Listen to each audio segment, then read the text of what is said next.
E eu que achei que poderia ser um jogo equilibrado.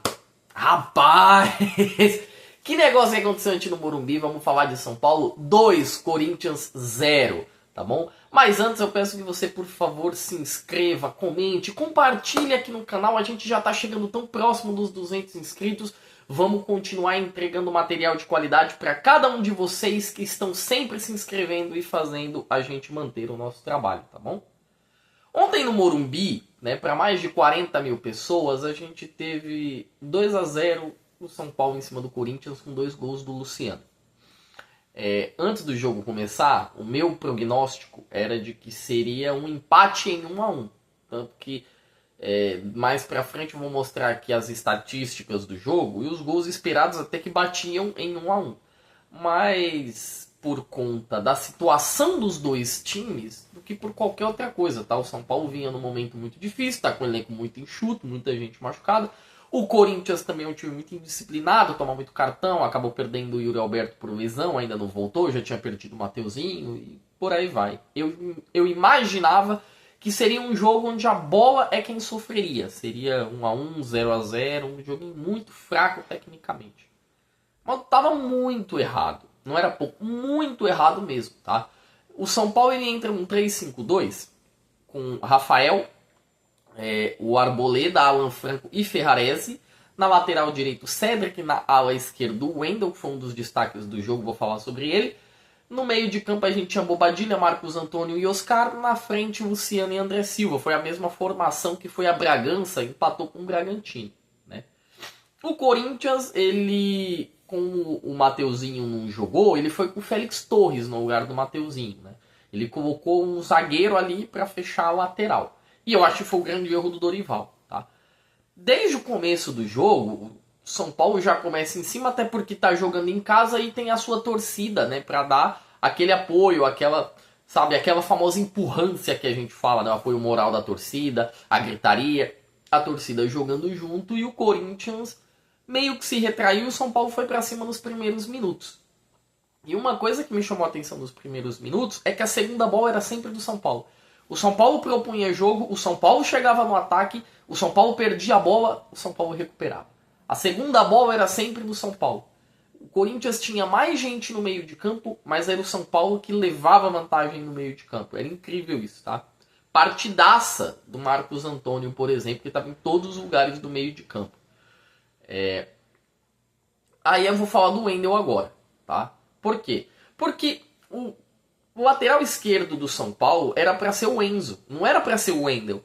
O Enzo ele teve um quadro viral na semana inteira, ele até treinou, e no momento que ele estava aquecendo, ele sente, né, acaba passando mal, e ele é cortado até do banco, ele não fica nem no banco, tá? O São Paulo jogou no jogo de ontem sem laterais no banco. O São Paulo não tinha nem lateral direito para cobrir o Cedric, porque o Mike tá machucado, menino do Sub-20, e o São Paulo estava sem o Enzo também, que está machucado. Então o São Paulo jogou sem laterais no banco. Entrou o Wendel, que estava sendo muito criticado e não vinha bem na formação do Zubeldia. Ele não estava conseguindo jogar bem porque era uma formação mais defensiva, né? O Zubeldia tinha uma linha de 4 defensores ali, e nessa linha com a obrigação defensiva o Wendel não se sobressaía. Se sobressaía o Enzo, que era um cara que defendia melhor. E cara, tem certos acertos que não dependem nem do ser humano, porque eu acho que o jogo seria outro se o Enzo jogasse. Seria completamente diferente. O Wendel jogando, né, fez toda a diferença porque o Wendel atacava no lado do Félix Torres. Então o Dorival colocou um zagueiro para jogar do lado direito, que era o lado que o Wendel mais atacava. A válvula de escape do São Paulo no primeiro tempo inteiro foi o Wendel. O São Paulo atacava muito pelo lado esquerdo, muito. E o Wendel levou uma... Cara, não sei nem dizer, tá? Não vou dizer que é totalidade, mas quase todos os duelos em cima do Félix Torres o Wendel ganhou. Quase todos. Acho que se o Wendel perdeu 2 duelos ao longo do jogo foi muito. O Wendel teve assim uma... Ao longo do jogo não, ao longo do primeiro tempo, já que no segundo o Léo Maná entra no lugar do Félix Torres, né? O Dorival ele meio que entende a cagada que ele fez ali, conserta, e mesmo assim o Wendel sobra pra cima do menino Léo Maná, tá? Mas no primeiro tempo, se o Félix Torres ganhou 2 combates, 2 embates do Wendel foi muito. O Wendel sobrou para cima do Félix Torres. Foi o grande jogador da partida é o Luciano, que marca, né, os 2 gols, mas o Wendel foi muito bem. Foi muito bem. Acho que foi a grande válvula de escape do São Paulo. Eu fiquei um pouco receoso, o São Paulo já vinha sem o Enzo, que era o titular, e perde o Oscar, né? Tem um lance, uma cama de gato que o Martínez dá nele, e na hora, né, eu até falei, putz, esse tipo de lance é um lance meio complicado, porque sempre quem cai no chão cai de mau jeito, pode bater o pescoço, pode bater a clavícula, pode bater as costelas e acabar machucando. Dito e feito, o Oscar machucou, saiu do jogo, saiu de campo. A gente teve até a notícia agora há pouco, tá? Vou deixar aqui, que o Oscar ele teve um trauma, ele teve 3 vértebras fraturadas e vai ficar na casa de 2 a 3 meses fora de campo, tá? A previsão dada pelo Departamento Médico do São Paulo é 2 meses, a gente sabe como o Departamento Médico do São Paulo trabalha, 2 vira 5, 5 vira 8, por aí vai indo. Então, acredito que na casa de 3 meses para o Oscar voltar às atividades. Não estou nem falando para ele voltar a jogar. Estou falando voltar às atividades, tá? Daí para pegar ritmo de jogo, para poder jogar, é mais um tempinho também. Tem o primeiro gol, ia falar do primeiro gol, mas vamos falar um pouco do Rafael. Tá? Vamos trabalhar o jogo na ordem cronológica dos fatos. Tem um lance que o Memphis ele recebe e ele dá uma assistência, um açúcar no pé do Romero. O Romero ele chuta na cara do Rafael. O Rafael tá saindo, se o Romero chuta aquela bola no chão, o Corinthians faria 1 a 0. O Rafael faz uma defesaça com o rosto. Ele é atendido depois, fica até um pouco grog. Mas foi um lance que marcou, porque o São Paulo vinha atacando o Corinthians, e o Corinthians, quando resolveu descer para sair e atacar, no primeiro lance quase que o Romero marca o gol. O Rafael foi muito bem, foi muito seguro até. Tirando esse lance, no próximo lance tem o gol do São Paulo, que é o gol do Luciano. O André Silva recebe a bola, a gente sem meia, né? A gente estava com o Alisson, com o Bobadilha e com o Marcos Antônio, nenhum deles é meia. E aí o meia virou o André Silva, cara. O André Silva simplesmente encontra uma bola de Rodrigo Garro. Ele encontra um baita de um passe para o Luciano na medida certa, na força certa. O Luciano não perde tempo, consegue bater forte no chão, na lateral da rede. Né? O Hugo Souza não tem nem o que fazer, embora eu acho que também não teria, tá? Se ele tivesse melhor colocado, se ele tivesse mais inteiro na bola, acho que seria gol do mesmo jeito. Tem o gol do 1 a 0, isso é aos 31 minutos de jogo. Com 34 minutos tem uma bola virada do Marcos Antônio para o Wendel. O Félix Torres falha na marcação, né? É para ele cabecear, ele erra o tempo de bola, erra a cabeçada, ela vem no peito do Wendel. O Wendel mata na caixa, coloca no chão, avança, ninguém marca o Wendel, ele chuta. E o Luciano, que vinha atrás, ele consegue se antecipar a zaga. O André Ramalho ficou meio parado.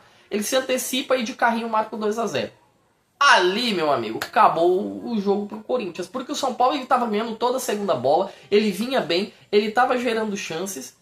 E o Corinthians não atacava. O problema não era o Corinthians conseguir achar um gol. Era o Corinthians atacar. O Corinthians que tem um meio de campo, né, na era Ramon, o meio de campo foi a grande marca do Corinthians, né? O coração do time. E o Corinthians ele não consegue. Tá? Ele não conseguiu entregar. Vem o segundo tempo e o Dorival ele meio que tenta arrumar a cagada que ele fez, foi do Félix Torres, para colocar o Elmaná. O Wendel continua sobrando. O São Paulo faz uma partida muito bem. O Luciano joga muita bola. Tá? O Ranielli entra. Ele já tira o Ranielli da próxima partida, sofre uma falta. O Ranielli toma um cartão. Ele sai mexendo. Eu comparo o Luciano com o Cucurella, porque o Luciano ele tem seus bons jogos, eu não acho o Luciano um mau jogador, só que o Luciano ele reclama muito, ele entra na mente de quem tá contra ele, cara, dentro do campo. É inacreditável isso. Tá? Vai ter horas que vai dar certo, vai ter horas que vai dar errado. Contra o Corinthians, normalmente, cara, o Luciano ele dá muito certo. Eu já vi só nos últimos 2 anos o Luciano mandar pro chuveiro 2 meninos da base, o André Ramalho, e também arrumar um cartãozinho amarelo, fora os gols que o Luciano fez. Então, contra o Corinthians, parece que o cara se transforma. Joga muita bola. Tá? Todo o receio de perder o Oscar meio que se modifica, porque o São Paulo, ele, mesmo sem meia, consegue jogar bem e ocupar os espaços do campo. Ele vai muito bem. E isso é um ponto muito positivo do professor Hernan Crespo, cara. O Crespo, quando ele chegou, já é assustador o jogo que o São Paulo tem contra o Flamengo. mas era o Flamengo no Maracanã. Contra o Red Bull Bragantino em Bragança, o São Paulo faz um bom primeiro tempo, acho que o melhor primeiro tempo da temporada. E ontem contra o Corinthians, acho que o São Paulo fez o seu melhor jogo da temporada. Ele vai muito bem. O São Paulo foi seguro de si durante o jogo inteiro. O São Paulo não teve dificuldades contra o Corinthians. O Corinthians não impôs dificuldades contra o São Paulo. E isso se deve ao técnico Hernan Crespo. Além de mudar o sistema, né, e encontrar algumas boas peças, como foi no caso o Wendel, por exemplo, a característica, o elenco tá mais vibrante. Parece que o Zubeldia não conseguia extrair mais do elenco e o Crespo já chegou com outra pegada, com outra liderança, com outro tipo de comando. Tanto que tem um momento que a bola, o São Paulo sofre uma falta ali no meio de campo, acho que é o Luciano, que tem o cartão amarelo pro Ranielli. Se é o Zubeldia entra no campo, o Zubeldia vai em cima do juiz, pega o juiz pelo colarinho, o Zubeldia falando, olha, a bola teve a falta e tudo, acho que era para um vermelho, totalmente low profile, totalmente tranquilo, sabe? É um cara que já tem 4 anos que não é punido, que não é expulso, então dificilmente é um cara que vai ter esse problema, vai estar sempre à frente do banco do São Paulo. E o São Paulo ele faz um jogo muito bom, tá? Um jogo muito bom. Vou deixar até os números da partida. O São Paulo, ele termina a partida com 48% de posse de bola contra 52% do Corinthians. O São Paulo chuta 16 vezes, 3 vão no gol e 2 vezes são gol. Pra você ver o tanto ainda de chutes que o São Paulo teve bloqueados e pra fora. O Corinthians chuta 9 vezes e as 3 vezes vão no gol, tá? Com o Rafael fazendo 2 defesas assim espetaculares. Espetaculares. O Corinthians cria 2 grandes chances, que são as defesas do Rafael. O São Paulo cria 4 grandes chances. E tem mais posse. Os gols esperados, você pode ver que estava em 1-1, né? 1.60, se eu não me engano. Para 1.27, 1.28. Então estava em 1-1 os gols esperados. Era o meu palpite, inclusive. Mas bom para os São Paulinos, bom para nós, que o São Paulo acabou ganhando e ganhando com propriedade. O 2-0, gente, ficou barato, tá? O 2-0 ficou muito barato. O jogo poderia ser 3, 4-0 tranquilamente, pelo que o São Paulo dominou no jogo, tá? Como poderia também ser 1-0 contra o Corinthians, que não seria algo muito específico de acordo com o domínio do São Paulo no campo.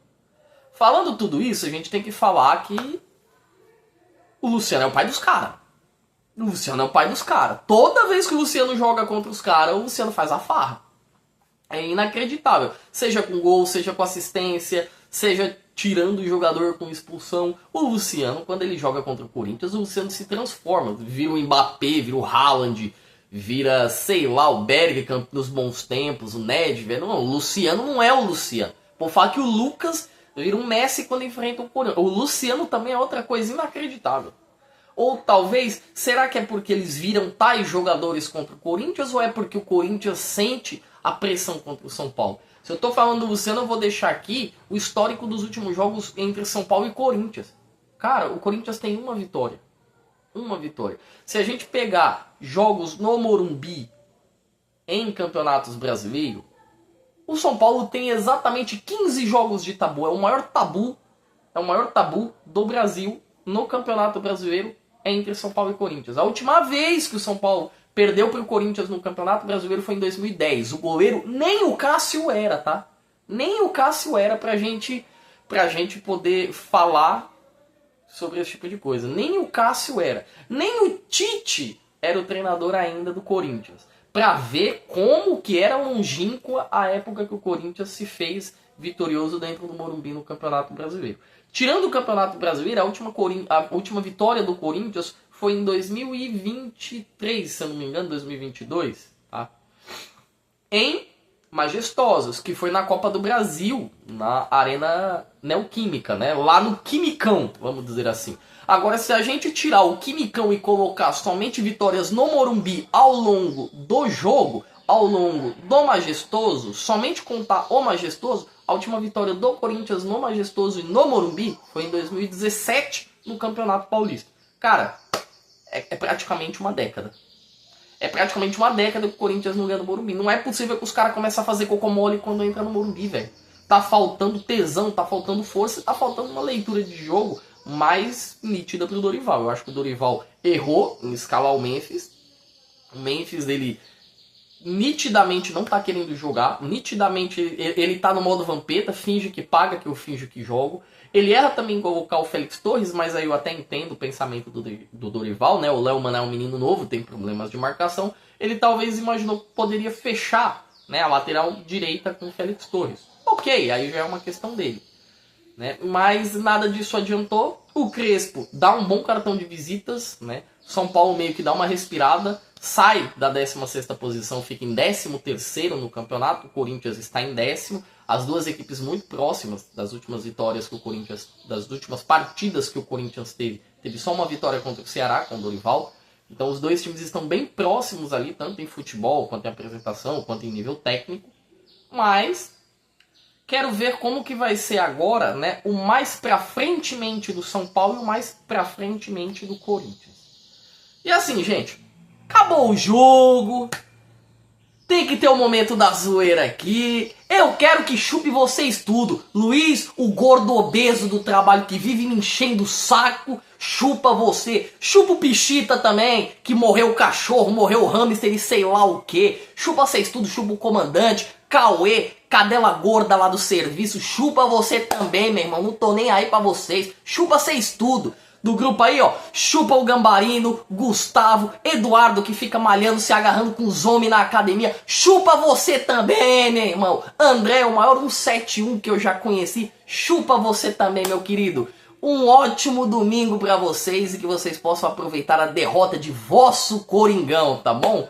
Gente, por hoje eu me despeço. Peço que vocês curtam, comentem, compartilhem e principalmente se inscrevam no canal pra gente chegar nos 200 inscritos o quanto antes, tá bom? Hoje, daqui a pouco, são exatamente 3h30 da tarde, tem Cruzeiro e Juventude pra gente acompanhar e falar um pouquinho a respeito depois.